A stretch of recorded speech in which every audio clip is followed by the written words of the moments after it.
యేసుప్రభు ఈ లోకంలో వచ్చింది ఎందుకంటే ధర్మశాస్త్రమును తీసివేయటానికి కాదు, ధర్మశాస్త్రమును నెరవేర్చడానికి. అందుకే ఈ మాట దేవుడు వాడుకుంటున్నారు. 6వ ఆజ్ఞ, ధర్మశాస్త్రంలో ఉన్న 6వ ఆజ్ఞ, నరహత్య చేయవద్దు అని దేవుడు మాట్లాడుతున్నారు.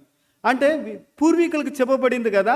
నేను మీతో చెప్పేది ఏమనగా, ఇక్కడ చాలా ముఖ్యమైన మాట, నేను మీతో చెప్పేది ఏమనగా అంటే వాక్యానికి ఆయనే అధిపతి, వాక్యానికి ఆయనే ప్రభు, యేసుక్రీస్తే వాక్యం కదా. ఆయన ఏం చెప్తున్నారు వినాలి కదా. మనం నరహత్య చేయకూడదు అనేది బైబిల్ గ్రంథంలో ఉన్నది. దాని కొరకు యేసు ప్రభు ఏం చెప్తున్నారు? యేసు ప్రభు ఏం చెప్తున్నారంటే, నేను మీతో చెప్పేది ఏమనగా, ఇది చాలా ముఖ్యం కదా. యేసు ప్రభు ఏం చెప్తున్నారు అనేది కదా.